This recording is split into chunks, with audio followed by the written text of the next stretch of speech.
ہی قرآن بتاتا ہے اسے مائے حمیم دیا جائے گا، کھولتا ہوا پانی، اور وہ اتنا گرم ہوگا جب پینے کے لیے چہرے کے قریب کرے گا اس سے اٹھتی ہوئی بھاپ کی وجہ سے چہرے کی کھال ادڑ کے اس کے اندر گر پڑے گی، لیکن اس کے باوجود اس کو پینا پڑے گا۔ اللہ فرماتا ہے یہ دنیا ہی سب کچھ نہیں ہے، سمجھ لیا یہی سب کچھ ہے، آخرت کو بھول گئے، صبح اٹھے کام پہ چلے گئے، شام آئے آبادگی میں چلے گئے، صدائیں آتی رہیں حی علی الصلاح حی علی الفلاح، کوئی پرواہ نہیں کی، نہ پیشانیوں نے سجدے کیے، نہ سوچوں میں پاکیزگی آئی، زندگی یوں گزار کے چلے گئے۔ ایسے نہیں، کہا ایک وہ ہوں گے جن کے چہرے شگفتہ گلاب ہوں گے، ایک وہ ہوں گے جن کے چہرے بگڑے ہوئے ہوں گے۔ اللہ اکبر، کلا اذا بلغت التراقی، یہ تو قیامت کا منظر ہے نا، قیامت سے قبل بھی ایک منظر ہے، اللہ اس منظر کو بھی بیان کر رہا ہے، کلا اذا بلغت التراقی، ہاں ہاں جب جان گلے کو پہنچ جائے گی، اے انسان تیرے اوپر وہ گھڑی بھی آنے والی ہے، وہ وقت بھی آنے والا ہے جب سانس اس ہنسلی میں اٹک جائے گا، جب سینے سے بھی سانس اوپر چلی گئی، اب ڈاکٹر بھی لا علاج قرار دے رہے ہیں کہ اب علاج نہیں رہا ہے، جان بس اب نکلنا چاہ رہی ہے، اور کہا جائے گا کوئی جھاڑ پھونک والا بلاؤ، اب ڈاکٹروں نے تو جواب دے دیا، اب سانس اٹک گئی گلے میں،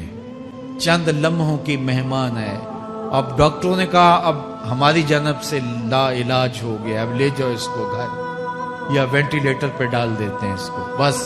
اب ہماری جانب سے کوئی اس کا علاج نہیں ہے۔ اب گھر والے روتے ہیں، کہتے ہیں کوئی جھاڑ پھونک والا لاؤ، کوئی دم والا لاؤ، شاید وہ کوئی دم کرے تو اس کی جان میں جان آ جائے، ڈاکٹروں نے تو لا علاج قرار دے دیا۔ وَظَنَّ عَنَّهُ الْفِرَاقُ، اللہ فرماتا ہے یہ تو جھاڑ پھونک والے کو ڈھونڈ رہے ہیں، لیکن جس کی سانس یہاں اٹکی ہے وہ سمجھ گیا ہے اب موت آ گئی ہے، اس کو یقین ہو گیا ہے کہ اب موت کے لمحے آ گئے ہیں، اب میں بچ نہیں پاؤں گا، اب آنکھیں تاڑے لگی ہوئی ہیں، وَالْتَفَّتِ السَّاقُ بِالسَّاقِ، پنڈلی پہ پنڈلی چڑھ رہی ہے، جب موت آ جاتی ہے تو پھر پنڈلی سے پنڈلی لپٹ جاتی ہے، اس کو پھر جدا کرتے ہیں اور جدا کر کے دونوں انگوٹھے باندھ دیتے ہیں تاکہ پنڈلی کے اوپر پنڈلی نہ چڑھے۔ اللہ وہ منظر بیان کرتا ہے صاحب یہ وقت آنے والا ہے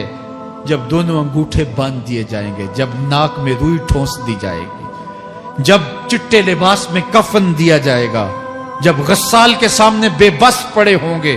وہ چاہے یہ بازو اٹھائے چاہے یہ بازو اٹھائے، گرم پانی ڈالے یا سرد پانی ڈالے، جب بس پڑے ہوئے ہوں گے جو ہے وہ غسل دینے والوں کے، اور ناک میں روئی ہوگی اور دونوں انگوٹھے آپس میں بندھے ہوں گے، یہ محل، یہ ماڑی، یہ کوٹھیاں، یہ بنگلے جس کو سویر شام لگ کے حلال حرام کی تمیز کیے بغیر بنایا تھا، غوث اعظم رضی اللہ تعالیٰ عنہ بولے مکان بنا رہا ہے بسیں گے اور حساب تو جا کے دے گا، اور یہ تو ایک رات بھی تجھے اس گھر کے اندر نہیں رکھیں گے کہ چلو ایک رات مہمان رکھ لیں، کہتے ہیں نہیں نہیں مہمانوں نے بھی جانا ہے تو جلدی کرو اس کو سپرد کراؤ، وہ تو تیرا لباس بھی پھاڑ کے اتاریں گے، خود غسل دینے کے لیے تیار بھی نہیں ہے، تجھ سے خوف آنے لگا ہے، جاندی واری ڈرونا بنے ہوتے ہاتھ نہ لاندے ڈر دے، جنہ لئی تو پاپ کمائے اج کتھے نہیں تیرے کر دے، آج تو وہ تیرے ساتھ تجھے غسل دینے کے لیے آمادہ نہیں ہے۔ وَالْتَفَّتِ السَّاقُ بِالسَّاقِ، جب پنڈلی پہ پنڈلی چڑھنے لگ جائے گی، إِلَىٰ رَبِّكَ يَوْمَئِذٍ الْمَسَاقُ، اس دن تیرے رب کی طرف ہی لوٹ کے جانا ہے۔ فَلَا صَدَّقَ وَلَا صَلَّىٰ، اس نے نہ تو سچ مانا اور نہ نماز پڑھی،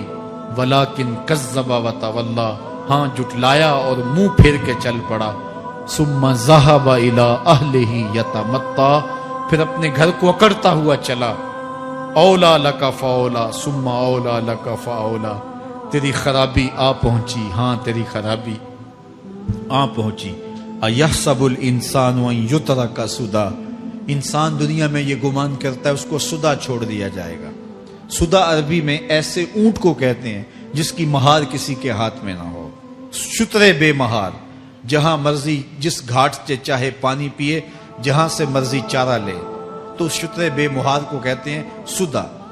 تو یہ انسان بھی گمان کرتا ہے کہ میں بھی سدا ہوں, مجھے کوئی کیوں پوچھے, میرے جذبات پہ کوئی کیوں قدغن لگائے, مجھے کیوں روکے کوئی.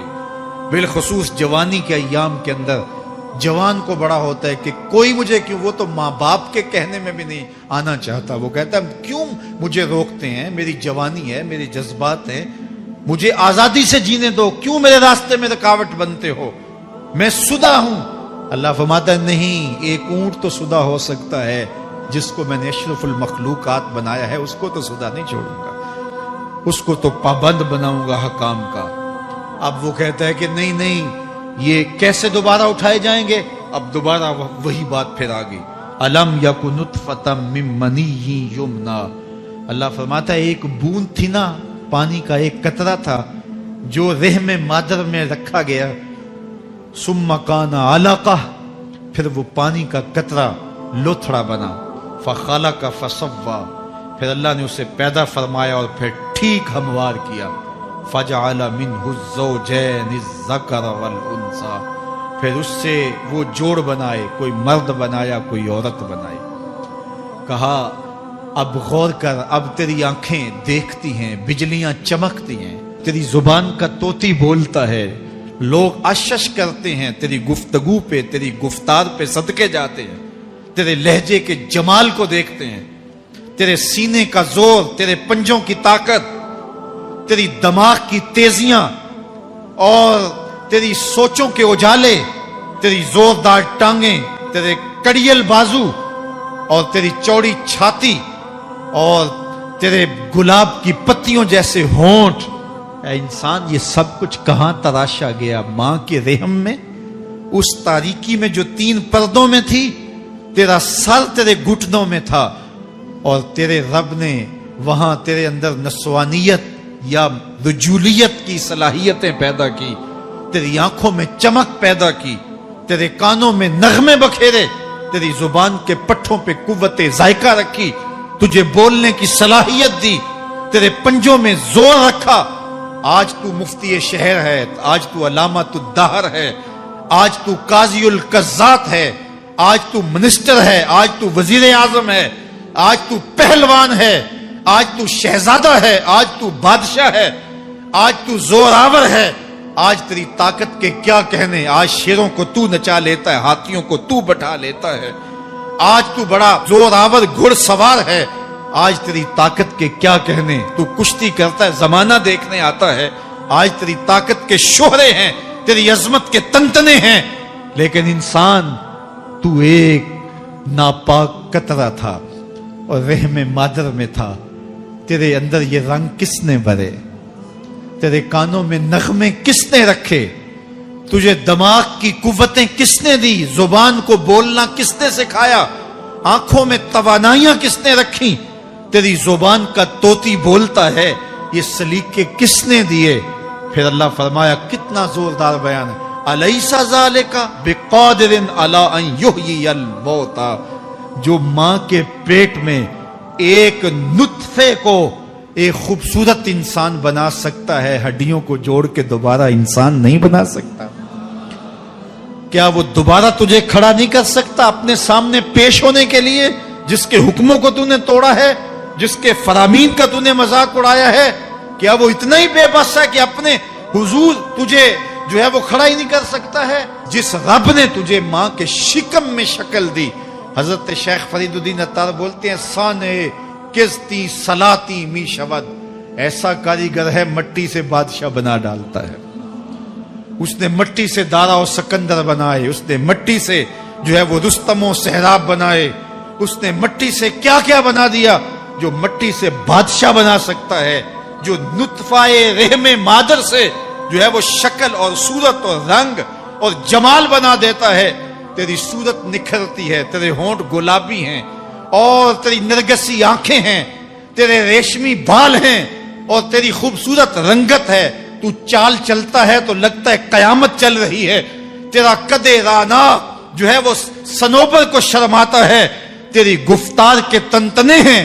جس نے اتنی خوبصورت شکل ماں کے رحم میں بنائی, کیا وہ ہڈیوں کو جوڑ کے دوبارہ انسان نہیں بنا سکتا؟ وہ دوبارہ انسان بنائے گا اور پھر تجھے اپنے حضور کھڑا کرے گا۔ اور ایک حدیث میں آتا ہے اللہ بندے کو اپنے حضور کھڑا کرنے کے بعد اپنے سامنے سے ہٹنے نہیں دے گا جب تک 5 سوال نہیں پوچھ لے گا۔ ان عمرہ ہی فیما افنا ہو، اس کی عمر کے بارے میں پوچھے گا کہاں ضائع کی، میں نے تجھے زندگی دی 60 سال 70 سال 40 سال 50 سال، اس زندگی کو کہاں گزار کے آیا ہے۔ ان شباب ہی فیما ابلا ہو، اس کی جوانی کے بارے میں پوچھا جائے گا جوانی کہاں گزار کے آیا ہے، مجنوں تو نہیں بنا رہا، خواہشات کا اسیر تو نہیں ہو گیا، دیوانوں کی طرح زندگی تو نہیں گزار کے آ گیا، تیری جوانی کسی چوک میں تو نہیں گزری، تیری جوانی آوارگی میں تو نہیں گزری، ساری رات سوشل میڈیا کے اوپر گندگی اور غلاستیں تو نہیں دیکھتا رہا، تیری زندگی گزری کہاں ہے، تیری جوانی گزری کہاں ہے۔ اگر کوئی جواب نہ ہوا تو پھر کیا جواب دے گا، اور وہ کتنا خوش نصیب ہوگا جو کہے گا مالک میری جوانی سجدوں میں گزری، میری جوانی قیام میں گزری، میری جوانی رکوع میں گزری۔ میرے حضور فرماتے ہیں 7 یظلہم اللہ فی ظلہ یوم لا ظل الا ظلہ، 7 اشخاص ایسے ہیں قیامت کے دن جب کوئی سایہ نہیں ہوگا اللہ ان 7 کو اپنے عرش کا سایہ دے گا۔ ان میں سے دوسرا شخص میرے حضور نے بیان فرمایا وشاب نشأ فی عبادت اللہ، وہ جوان جس کی جوانی اللہ کی عبادت میں گزری۔ جوانوں اپنی زندگی کو مالک کی دہلیز پہ لے آؤ، جوانی وہی ہے جو مالک کی چوکھٹ پہ گزرے۔ اپنے دل کا تعلق جوڑو، عشق کرنا ہے تو پھر آمنہ کے لال سے کرو، محبت کا رشتہ ان سے جوڑو، تعلق کا ربط ان سے قائم کرو، جوانی کو دین کی راہ پہ ڈالو۔ اللہ اکبر، سنو میرے حضور کا فرمان، انا حبیب اللہ، میں اللہ کا حبیب ہوں۔ پھر فرمایا الشاب التائب حبیب اللہ، جو جوان جوانی میں توبہ کرے وہ بھی اللہ کا حبیب ہے۔ آؤ اللہ کے حبیب بن جاؤ، اللہ کے حبیب بن جاؤ، اللہ کے حبیب بن جاؤ، اللہ کے محبوب بن جاؤ۔ لیلۃ القدر کی گھڑیاں ہیں، رات کا پچھلا پہر ہے، اللہ کے حضور یہ عہد کر کے اٹھو مالک جو زندگی گزر گئی آئندہ جوانی کا ایک ایک لمحہ تیرے لیے گزرے گا، جیوں گا تو تیرے لیے، مروں گا تو تیرے لیے، میری ایک ایک سانس تیرے نام وقف ہوئی، میری زندگی کی ایک ایک ساتھ تیرے نام وقف ہوئی، میں اپنا سب کچھ تیرے لیے پیش کرتا ہوں۔ میری زندگی کا مالک بھی تو ہے، میری موت و حیات کا خالق اور مالک بھی تو ہے، یہ زندگی تو نے دی، تیری امانت ہے، تیرے حضور ہی پیش کرتا ہوں۔ اور لیلۃ القدر کی گھڑیوں میں اس عزم کے ساتھ گھروں کو لوٹو کہ اللہ میری زندگی کا ایک ایک لمحہ تیرے نام ہوا، آنے والے موسم تیرے نام ہوئے، میری جوانی تیرے نام ہوئی، میرے آنسو تیرے نام ہوئے، میری پیشانی تیرے نام ہوئی، میرے دل کی دھڑکن تیرے نام ہوئی، میری صلاحیتیں تیرے نام ہوئی، میری زبان بولے گی تو تیری تسبیح بولے گی، تیرے ذکر کے ترانے پڑے گی، میرے کان سنیں گے تو قرآن کے نغمے سنیں گے، میری آنکھیں دیکھیں گی تو مالک تیری قدرت کی نشانیاں دیکھیں گی، تیرے رسول کا روضہ دیکھیں گی، تیرا کعبہ دیکھیں گی۔ مالک میری زبان سچائی کے نور سے مالا مال ہوگی اور میں ساری زندگی تیرے نام کرتا ہوں۔ اور جب آپ اپنی ساری زندگی اللہ کے نام کر دیں گے تو پھر وہ پوری کائنات تمہارے نام کر دے گا۔ کی محمد سے وفا تو نے تو ہم تیرے ہیں، یہ جہاں چیز ہے کیا لوح و قلم تیرے ہیں۔ اللہ آپ سب کو اپنی پناہ میں، امان میں اور حفاظتوں کے حصار میں رکھے۔